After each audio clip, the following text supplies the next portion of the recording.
হয় বিগত বৰ্ষৰ দৰে এই বৰ্ষতো আমি ফুলবাৰী আঞ্চলিক ছাত্ৰ সন্থাৰ উদ্যোগত আৰু ফুলবাৰীবাসী ৰাইজৰ সহযোগত বহাগৰ 22, 23, 24 তাৰিখে ফুলবাৰী উচ্চ মাধ্যমিক বিদ্যালয়ৰ খেলপথাৰত ফুলবাৰী কেন্দ্ৰীয় ৰঙালী বিহু সন্মিলনখনি আয়োজন কৰা হৈছে। তাৰ প্ৰাক মুহূৰ্তত আমি ফুলবাৰী আঞ্চলিক ছাত্ৰ সন্থা আৰু ফুলবাৰী কেন্দ্ৰীয় ৰঙালী বিহুৰ সৌজন্যত 1 এপ্ৰিলৰ পৰা 13 এপ্ৰিললৈ এটি বিহু নৃত্য কৰ্মশালা আয়োজন কৰা হৈছে। এই নৃত্য কৰ্মশালাত উপস্থিত থাকিব নৃত্য বিশাৰদ তথা স্বৰ্ণ বঁটা প্ৰাপক অনুপম কিংকৰ বৰা ডাঙৰীয়া। গতিকে যিসকল ছাত্ৰ ছাত্ৰীয়ে এই নৃত্য কৰ্মশালাত অংশগ্ৰহণ কৰিম বুলি ভাবিছে সেইসকল ছাত্ৰ ছাত্ৰীক ইতিমধ্যে প্ৰপত্ৰ প্ৰদান কৰি থকা হৈছে। গতিকে সেইসকল ছাত্ৰ ছাত্ৰীক এই প্ৰপত্ৰ গ্ৰহণ কৰি আমাৰ এই কাৰ্যসূচীত অংশগ্ৰহণ কৰিবলৈ আমি ফুলবাৰী আঞ্চলিক ছাত্ৰ সন্থাৰ তৰফৰ পৰা আহ্বান জনাইছোঁ।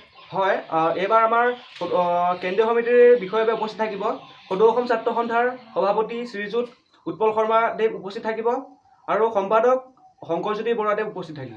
হয় বিগত বৰ্ষৰ দৰে এই বৰ্ষতো আমি ফুলবাৰী আঞ্চলিক ছাত্ৰ সন্থাৰ উদ্যোগত আৰু ফুলবাৰীবাসী ৰাইজৰ সহযোগত বহাগৰ 22, 23, 24 তাৰিখে ফুলবাৰী উচ্চ মাধ্যমিক বিদ্যালয়ৰ খেলপথাৰত ফুলবাৰী কেন্দ্ৰীয় ৰঙালী বিহু সন্মিলনখনি আয়োজন কৰা হৈছে।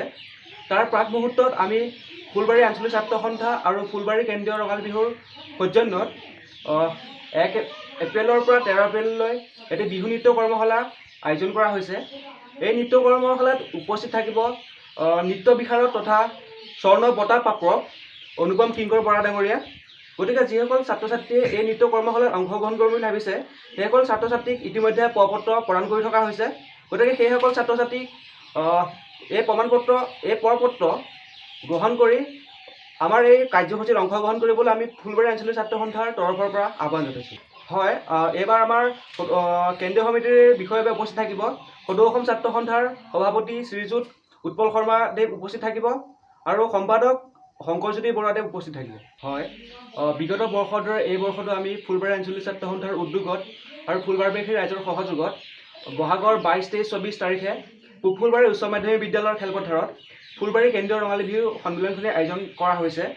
তাৰ প্ৰাক মুহূৰ্তত আমি ফুলবাৰী আঞ্চলিক ছাত্ৰ সন্থা আৰু ফুলবাৰী কেন্দ্ৰীয় ৰঙালী বিহুৰ সৌজন্যত 1 এপ্ৰিলৰ পৰা 13 এপ্ৰিললৈ এটি বিহু নৃত্য কৰ্মশালা আয়োজন কৰা হৈছে। এই নৃত্য কৰ্মশালাত উপস্থিত থাকিব নৃত্য বিশাৰদ তথা স্বৰ্ণ বঁটা প্ৰাপক অনুপম কিংকৰ বৰা ডাঙৰীয়া। গতিকে যিসকল ছাত্ৰ ছাত্ৰীয়ে এই নৃত্য কৰ্মশালাত অংশগ্ৰহণ কৰিম বুলি ভাবিছে সেইসকল ছাত্ৰ ছাত্ৰীক ইতিমধ্যে প্ৰপত্ৰ প্ৰদান কৰি থকা হৈছে। গতিকে সেইসকল ছাত্ৰ ছাত্ৰীক এই প্ৰপত্ৰ গ্ৰহণ কৰি আমাৰ এই কাৰ্যসূচীত অংশগ্ৰহণ কৰিবলৈ আমি ফুলবাৰী আঞ্চলিক ছাত্ৰ সন্থাৰ তৰফৰ পৰা আহ্বান জনাইছোঁ। হয় এইবাৰ আমাৰ কেন্দ্ৰীয় সমিতিৰ বিষয়ে উপস্থিত থাকিব সদৌ অসম ছাত্ৰ সন্থাৰ সভাপতি শ্ৰীযুত উৎপল শৰ্মা দেৱ উপস্থিত থাকিব আৰু সম্পাদক শংকৰজ্যোতি বৰুৱাদেৱ উপস্থিত থাকিব।